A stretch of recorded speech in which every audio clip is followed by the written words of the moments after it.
క్లాస్లో డిఫరెన్షియేషన్స్ గురించి చూసాం కదా. ఓకే, డిఫరెన్షియేషన్స్ అంటే ఏంటి, దానికి కొన్ని ఫార్ములాస్ కూడా చూసాం. ఓకే, సో ఈ రోజు క్లాస్లో డిఫరెన్షియేషన్స్ మీద కొన్ని ప్రాబ్లమ్స్ చూద్దాం. ఓకేనా, కొన్ని బేసిక్ ప్రాబ్లమ్స్ చూద్దాం. రైట్, ఓకే, ఫస్ట్ ప్రాబ్లం చూద్దాం. If y is equals to x cube, then what is the dy by dx అంటారు. ఓకే, y వాల్యూ ఎంత ఇచ్చాడు, x క్యూబ్, అంటే ఈ y ని ఇక్కడ సబ్స్టిట్యూట్ చేసుకోవాలి. సబ్స్టిట్యూట్ చేసి మనం ఏం చేయాలో క్యాలిక్యులేట్ చేయాలి. So first problem, first one ఏం చేయాలి, dy by dx is equals to d by dx of y ఎంత ఉంది, x క్యూబ్ ఇచ్చాడు. ఇప్పుడు మనం ఫైండ్ అవుట్ చేయాలి. సో ఇక్కడ d by dx of x cube అన్నాడు, అంటే x క్యూబ్. దాని డిఫరెన్షియేషన్ చేయాలంటే మనకు ఒక ఫార్ములా ఉంది, d by dx of x power n formula n into x power n minus 1, అంతే కదా. ఓకేనా, d by dx of x power n is equals to n into x power n minus 1 అవుతుంది. Right, కాబట్టి ఇక్కడ n plus లో ఏమున్నట్టు 3 ఉన్నట్టు. So ఇప్పుడు దీని ప్రకారం రాస్తే ఏమొస్తుంది మనకి, 3 into x power 3 minus 1, therefore 3x square అనేది వస్తుంది. dy by dx వాల్యూ ఎంత అంట, 3x square. Understand, right. అంటే y వాల్యూ x క్యూబ్ అయితే what is the dy by dx, dy by dx value ఎంత వచ్చింది, 3x square. x క్యూబ్ ఉంది, మనకి ఫార్ములా తెలుసు, x power n, d by dx of x power n formula n into x power n minus 1. Clear, right. ఇది next ఇంకొక formula, ఇంకొక problem, second one. Okay, next y plus లో ఏముంది, ఇంకా ప్రతిసారి నేను ఇది రాయలే, ఏది y is equals to x cube అని రాసినట్టు y is equals to 7x అంటే dy by dx ఎంత, y is equals to 14 అయితే dy by dx ఎంత అంటే ప్రతిసారి నేను రాయలేదు, డైరెక్ట్ ఏం రాశాను, d by dx of 7x ఎట్లా అంటే వీటికి మీనింగ్ ఇదే అన్నమాట, అలా గుర్తు పెట్టుకోండి. కాబట్టి ఇప్పుడు సెకండ్ వన్ ఏమవుతుంది, d by dx of 7x, దీనికి ఒక ఫార్ములా రాస్తున్నాం, ఏది d by dx of cu అని రాసుకున్నాం. అంటే c అనేది కాన్స్టెంట్ కదా కదా, అంటే ఇప్పుడు దీంతో కంపేర్ చేయి, c ప్లస్ లో ఏమన్నట్టు 7, x ప్లస్ u ప్లస్ లో x అనేది ఉంది, అంటే 7x cu. ఇక్కడ 7 అనేది ఏమైనట్టు ఇప్పుడు కాన్స్టెంట్, దీని ఇప్పుడు ఏం రాస్తాము, c into du by dx గా రాస్తాం, అంతే కదా.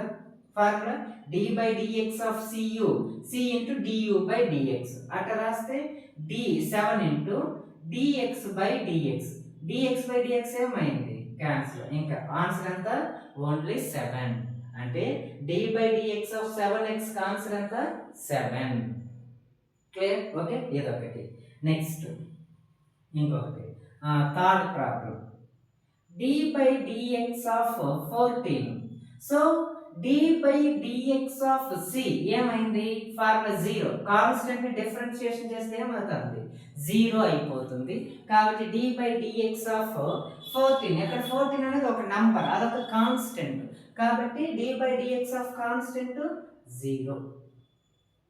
నెక్స్ట్ d by ఇదైంది, ఓకేనా. నెక్స్ట్ ఇంకేముంది, ఫోర్త్ వన్, అంటే ఇదైంది. ఫోర్త్ వన్ చూద్దాం, d by dx of 5x square, d by dx of 5x square. ఇప్పుడు దీన్ని డిఫరెన్షియేషన్ చేద్దాం. సో కాన్స్టెంట్ ని డిఫరెన్షియేషన్ చేయలేం కాబట్టి దాన్ని ముందు పెట్టేస్తాం, 5 into d by dx of x square. Okay, 5 into ఇది x పవర్ n ఫార్మేట్ లో ఉంది, ఓకేనా. x power n, n into x minus n, sorry n into x power n minus 1. So 2 into x power 2 minus 1 ఏమవుతుంది, 5 into 2 x, x power 2 minus 1 అంటే 1, x power 1 x, therefore 5 2s are 10x అనేది మిగులుతుంది. d by dx of 5x square value 10x అనేది వచ్చింది. Next ఇంకా fifth one, d by dx of, okay, ఇది fifth one, d by dx of 4x power 7 అనేది ఉంది. దీన్ని ఇప్పుడు ఎలా సింప్లిఫై చేస్తాం, 4 అనేది కాన్స్టెంట్, కాబట్టి 4 into d by dx of x power 7 గా రాయాలి. therefore 4 ఇంటూ ఇది ఎక్స్ పవర్ ఎన్ ఫార్మేట్లో ఉంది. ఎక్స్ పవర్ ఎన్ ఫార్ములా ఓకే, ఎక్స్ పవర్ ఎన్ ఇంటూ ఎక్స్ పవర్ ఎన్ మైనస్ 1 కాబట్టి 7 ఇంటూ ఎక్స్ పవర్ 7 మైనస్ 6 ఏమవుతుంది 6, 7 మైనస్ 1 ఓకేనా, ఎక్స్ పవర్ 7 మైనస్ 1 6 అవుతుంది.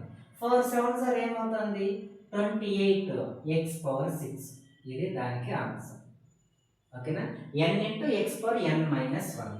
Next 6th one d by dx of root x okay, d by dx of root x, ఇది value ఎంతో చూద్దాం.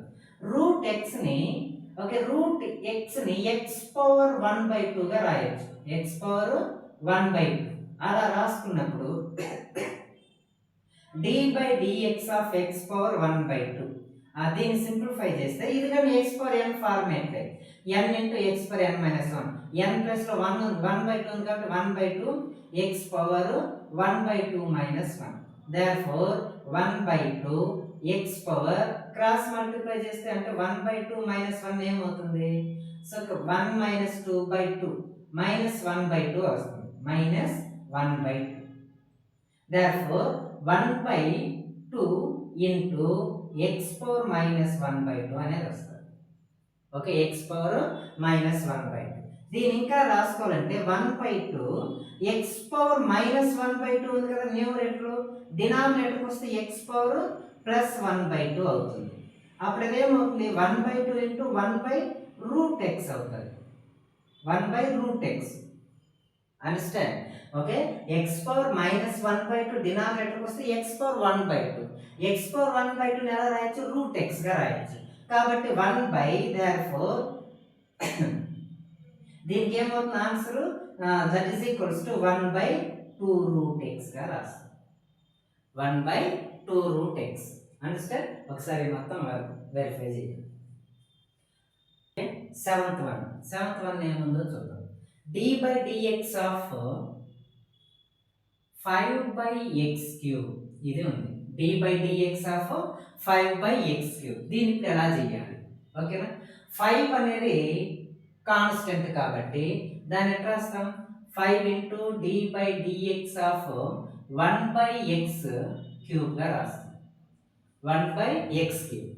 1/x³ అంటే x³ డినామినేటర్లో ఉంది, దాన్ని న్యూమరేటర్కి రాయాలంటే ఏం రాస్తాం ఎక్స్ పవర్ మైనస్ 3 గా రాసుకుంటాం కదా, ఎక్స్ పవర్ మైనస్ 3 కాబట్టి దీన్ని ఎట్లా రాస్తాను నేను ఇప్పుడు 5 into d by dx of x power minus 3 గా రాసుకుంటాం understand, X power minus 3.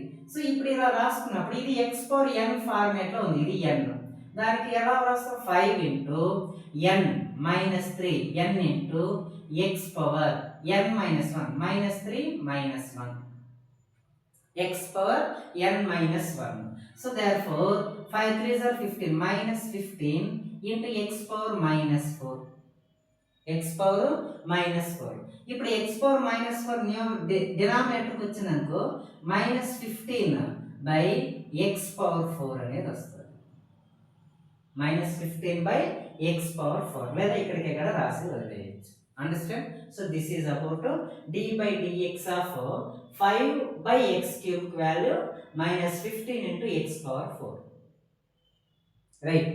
Next last one ఇది 8th one d by dx of e power t అన్నాడు ఓకేనా, e పవర్ t బాగా అబ్జర్వ్ చేయండి.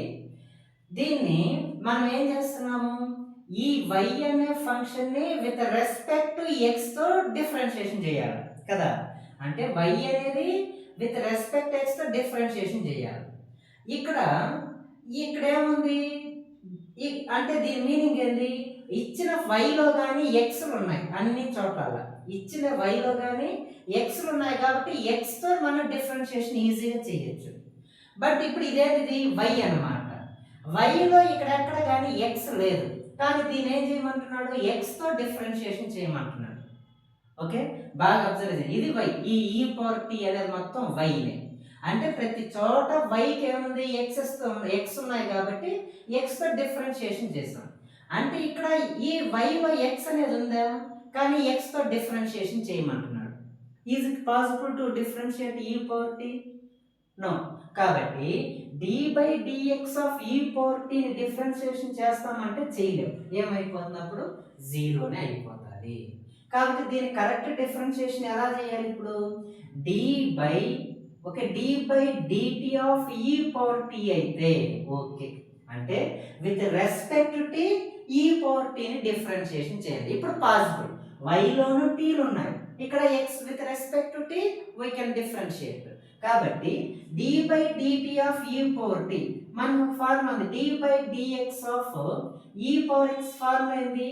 ఈ పవర్ x అవుతుంది. కాబట్టి అలా d by dt of e power tea ఏమవుతుంది? ఈ పవర్ టీ నే అవుతుంది. d by dt of e power tea value ఈ పవర్ టీ నే. ఇక్కడ మీరు బాగా అబ్జర్వ్ చేసుకోండి, ఇక్కడేమో వేరియబుల్స్ t లో ఉంది, కానీ ఇక్కడ ఏముంది? x ఇచ్చాడు, సంబంధం లేదు. అలాంటప్పుడు డిఫరెన్షియేషన్ పాసిబుల్ కాదు. కాబట్టి వాటికి ఆన్సర్ జీరోగా పెడతాం. అదే మనం ఏం చేస్తాము? d బై dx ఆఫ్ ఇక్కడ x ఉంది అనుకోండి, ఇది కరెక్ట్ అయిపోయింది, d by dx of e power x. కానీ లేదు కాబట్టి d by dt of e power t ఉన్నప్పుడు ఇది కరెక్ట్ అవుతుంది. ఇలా ఉంటుంది, చేయలేము, జీరోగా పెట్టేస్తాం. Right, understand? Okay, so this is the 7 problems. ఇప్పుడు ఈ 2 ప్రాబ్లమ్స్ చూడండి. మళ్ళా ఇక్కడ d by dt of e power 8t. Okay, d by dt of e power 8t అనేది ఉంది. ఓకే, అంటే ఇది ఏ ఫార్మాట్ లో ఉంది? d by dx of e power x కదా, ఇట్లా ఉంది. సో ఇలా ఉన్నప్పుడు ఆన్సర్ ఏమైపోతుంది? ఈ పవర్ x మాత్రమే అయిపోతుంది. రైట్, అంటే ఇప్పుడు దీని మీనింగ్ ఏంటి? ఈ పవర్ x ఇంటూ ఎక్స్ని కానీ డిఫరెన్షియేషన్ చేయాలి, ఎక్స్ని కానీ, అంటే d by dx of x అన్నమాట. ఈ power x dx by dx ఏమవుతుంది? క్యాన్సిల్, కాబట్టి ఆన్సర్ ఈ పవర్ x అనేది వస్తుంది. అంటే d by dx of e power x కి ఈ పవర్ x అనేది ఎలా ఉంది?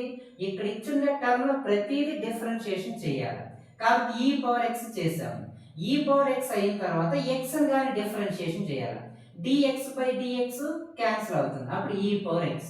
అలా మనం దీన్ని ఏం చేయాలంటే ఇప్పుడు ఈ d by dx of e power et, d by dt of e power t అనేది అనుకో, అంటే ఇక్కడ t ప్లస్ లో 8t అనేది ఉంది, ఈ పవర్ t ఏమైపోతుంది? ఈ పవర్ t నే వస్తుంది. Okay, d by dx of e power x, e power x ఎలాగో d by dt of e power t, e power t నే మళ్ళా d బై dt ఆఫ్ దీనిగా డిఫరెన్షియేషన్ చేయాలి కదా 8t ని, అందుకని.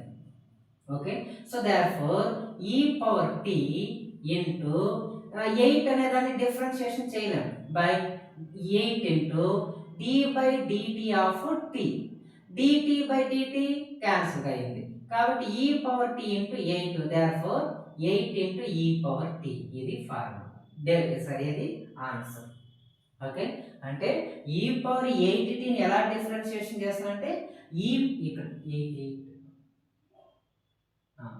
ఈ పవర్ 8t.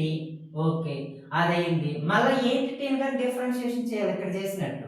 రైట్, ఇక్కడ చేసినట్టు ఈ 8t ని కానీ డిఫరెన్షియేషన్, అప్పుడు ఈ పవర్ 8, ఇక్కడ కానీ 8 అన్నిట్లో. ఓకే, 8. ఇప్పుడు ఈ power 8t d by dt of 8t, ఈ పవర్ 8t దీన్ని డిఫరెన్షియేషన్ చేయాలంటే 8 కాన్స్టెంట్ కాబట్టి ముందు పెట్టేసాము, d by dt of t, ఇది క్యాన్సిల్ అయింది. ఈ పవర్ 8t ఇంటూ 8, 8 ఇంటూ 8, ఈ పవర్ 8t, దీనికి ఆన్సర్. రైట్, అది. నెక్స్ట్ ఇంకొకటి ఈ పవర్ -3y ఉంది, same 10th one d by dy of e power -3y, same అలాగే చేస్తాం. అంటే ఈ ఇంతకుముందు ప్రాబ్లం ఎలాగో అలాగే చేస్తాం. సో దీని ఎట్లా రాస్తాం ఇప్పుడు? d by dx of e power x, అంటే ఈ పవర్ -3y అంతే, మళ్ళా d by dy of -3 into y, ఈ power -3y into -3 into dy by dy, dy by dy. So therefore -3 into ఈ పవర్ -3y, ఇది ఆన్సర్. ఓకే, -3 ఇంటూ ఈ power -3y.